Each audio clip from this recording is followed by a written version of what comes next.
Assalamualaikum warahmatullahi wabarakatuh. Masih bersama Awis Dong. Amalkan walaupun ilmu sedikit. Kali ini biasa kita membacakan murotal dan terjemahannya. Juga puji syukur pada Allah Subhanahu wa taala serta senantiasa dalam syafaatnya Nabi kita Muhammad SAW sehingga kita bisa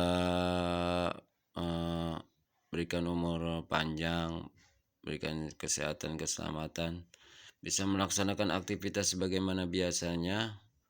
Semoga kita tetap dalam perlindungan dan keberkahan Allah Subhanahu wa taala. Terus selanjutnya saya berterima kasih kepada saudara-saudara saya yang sudah jempol atau sudah ikut serta di pemirsa di Facebook saya. Semoga beliau-beliau yang sudah tertera di yang kemarin udah 29 pemirsa. Tadi saya rekap. Semoga panjangkan umurnya yang sudah jempol di saya 29 pemirsa ini.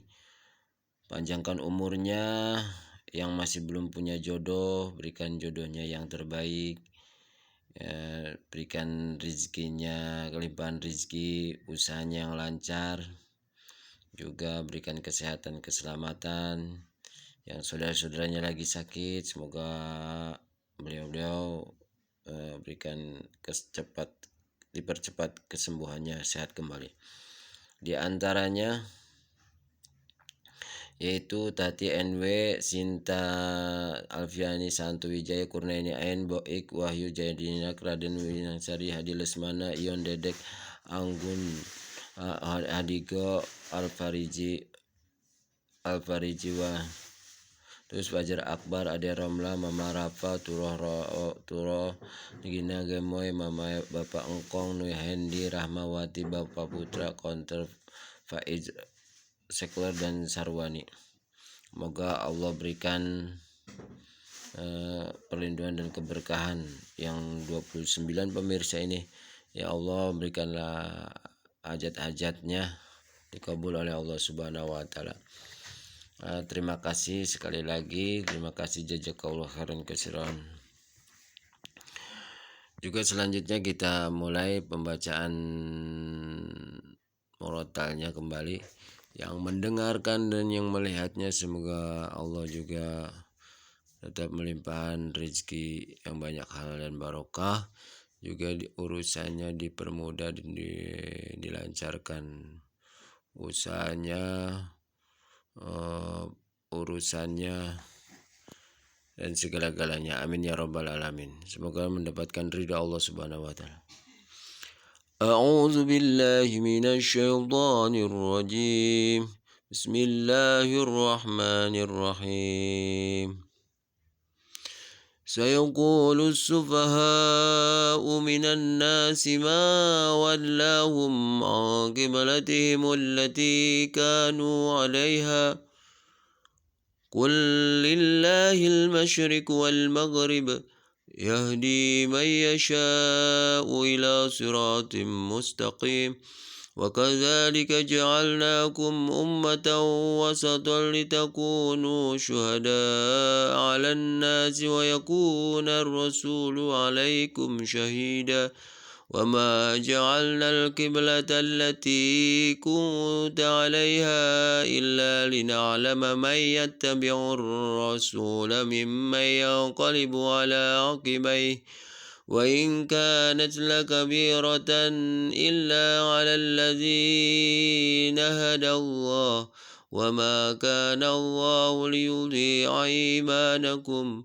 إن الله بالناس لرؤوف رحيم قد نرى تقلب وجهك في السماء فلنولينك قبلة ترضاها فول وجهك شطر المسجد الحرام وحيث ما كنتم فولوا وجوهكم شطره وإن الذين أوتوا الكتاب ليعلمون أنه الحق من ربهم وما الله بغافل عما يعملون ولئن أتيت الذين أوتوا الكتاب بكل آية ما تبعوا قبلتك وما أنت بتابع قبلتهم وما بعضهم بتابع قبلة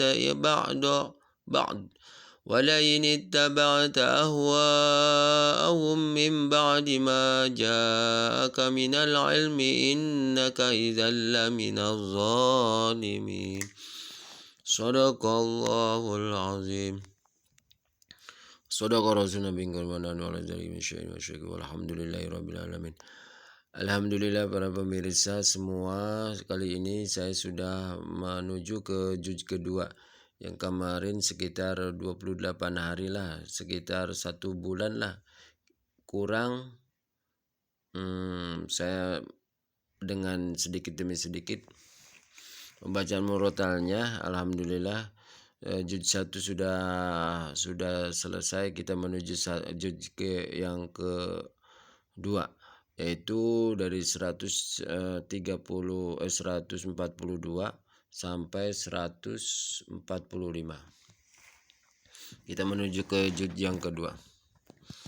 Buat pemirsa yang mendengarkan dan yang melihatnya, sekali lagi insya Allah saya akan bacakan pemirsa-pemirsa yang like atau yang jempol di status Facebook saya akan bacakan siapa-siapa orangnya, dan semoga saya doakan orang-orang tersebut yang sudah like di acara saya,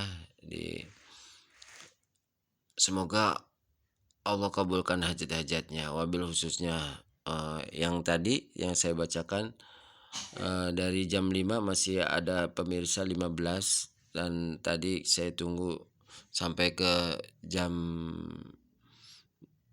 sekarang sudah menuju ke 29 pemirsa. Semoga yang 29 pemirsa yang ikut serta di status Facebook saya, semoga Allah berikan keridhoannya, juga hajat-hajatnya dikabul oleh Allah Subhanahu wa taala. Amin ya rabbal alamin. Baiklah, kita menuju ke terjemahannya. A'udzubillahi minasyaitonirrajim. Bismillahirrahmanirrahim. Aku berlindung kepadamu ya Allah dari godaan syaitan yang terkutuk. Bismillahirrahmanirrahim. Dengan menyebut namamu ya Allah yang Maha Pemurah lagi Maha Penyayang. Ayat yang 142. Orang-orang yang kurang akal di antara manusia akan berkata, apakah yang memalingkan mereka muslim dari atau mereka itu muslim dari kiblat yang dahulu mereka berkiblat kepadanya? Katakanlah Muhammad, milik Allah lah timur dan barat. Dia memberi petunjuk kepada siapa yang Dia kehendaki di jalan yang lurus. Dan demikian pula kami telah menjadikan kamu umat Islam, umat pertengahan, agar ada kode 48, agar kamu menjadi saksi atas perbuatan manusia, dan agar Rasul Muhammad menjadikan saksi atas perbuatan kamu. Kami tidak menjadikan kiblat yang dahulu kamu berkiblat kepadanya, melainkan agar kami mengetahui siapa yang mengikuti Rasul dan siapa yang berbalik ke belakang. Sungguh pemindahan kiblat itu sangat berat, kecuali bagi orang yang telah diberikan petunjuk oleh Allah Subhanahu wa taala, dan Allah tidak akan menyia-nyiakan imanmu. Sungguh Allah Maha Pengasih, Maha Penyayang kepada manusia. Ayat yang 144. Kami melihat wajahmu Muhammad sering menengadah ke langit, maka akan kami palingkan engkau ke kiblat yang engkau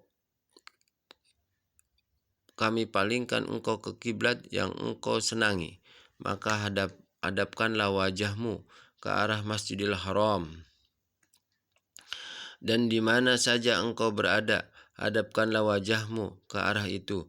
Dan sesungguhnya orang-orang yang diberi kitab Taurat dan Injil tahu bahwa pemindahan kiblat itu adalah kebenaran dari Tuhan mereka, dan Allah tidak lengah terhadap apa yang mereka kerjakan. Dan walaupun engkau Muhammad memberikan semua ayat keterangan kepada orang-orang yang diberi kitab itu, mereka tidak akan mengikuti kiblatmu, dan engkau pun tidak akan mengikuti kiblat mereka. Sebagian mereka tidak akan mengikuti kiblat sebagian yang lain. Dan jika engkau mengikuti keinginan mereka setelah sampai ilmu kepadamu, niscaya engkau termasuk orang-orang yang zalim. Di keterangan kode yang 48 di sini yang tertera di ayat 143 diantaranya umat pertengahan. Nah, yang dimaksud umat yang adil, yang tidak berat sebelah baik ke dunia maupun ke akhirat, tetapi seimbang antara keduanya. Asbabun nuzul, asal usulnya atau sebabnya ayat 143, turunnya ayat 143. Al-Barra radhiyallahu an berkata, beberapa orang Islam meninggal atau gugur sebagai syuhada sebelum kiblat diubah kembali ke Ka'bah. Sementara itu kaum muslimin ingin mengetahui bagaimana nasib mereka. Lalu Allah menurunkan firman-Nya, dan Allah tidak akan menyia-nyiakan iman kalian. Hadis riwayat Bukhari dan Muslim. Ayat 144. Al-Barra radhiyallahu an berkata, Rasulullah SAW sholat dengan menghadap ke Baitul Maqdis selama 16 atau 17 bulan. Selama itu beliau sering memandang langit menanti perintah Allah. Kemudian Allah menurunkan ayat ini. Masya Allah. Terus Al-Ahbar atau keterangan yang lainnya dari Barra bahwa Rasulullah SAW pertama kali datang ke Madinah, tinggal di rumah kakek atau paman-paman beliau dari kalangan Ansor. Ketika itu Rasulullah sholat menghadap Baitul Maqdis, Al-Quds atau Yerusalem antara 16 atau 17 bulan lamanya. Sesungguhnya Rasulullah SAW lebih suka Baitullah atau Ka'bah sebagai kiblatnya. Rasulullah SAW pertama kali melaksanakan sholat dengan menghadap Ka'bah adalah sholat asar yang dilaksanakannya secara berjamaah. Kemudian salah seorang yang selesai memakmum kepada Nabi keluar dan pergi melewati sebuah masjid pada saat jamaahnya sedang ruku menghadap Baitul Maqdis. Lantas orang itu berkata, demi Allah, baru saja saya sholat berjamaah bersama Rasulullah SAW menghadap ke Baitullah di Mekah. Maka dengan segera mereka mengubah arah kiblat menghadap ke Baitullah. Hadis riwayat Bukhari. Yaitulah pembacaan murotal dan terjemahannya di juz ini atau di ayat ini 142 sampai 45 menerangkan tentang perpindahannya kiblat, yaitu dari Baitul Maqdis, Yerusalem, Al-Quds, sekarang pindah ke Baitullah Mekah, Ka'bah. Itulah pembacaan murotalnya. Semoga para pendengar dan yang melihatnya, ya apalagi yang likes atau yang ikut pemirsa saya akan sebutkan. Semoga doa-doa mereka, doa-doa teman-teman kita dikabul oleh Allah Subhanahu wa taala. Jazakallahu khairan katsiran. Baiknya Allah Subhanahu wa taala jeleknya dari kesalahan saya, banyak Al-Fakir banyak kesalahan. Akhir kalam, wassalamualaikum warahmatullahi wabarakatuh. Semoga bermanfaat.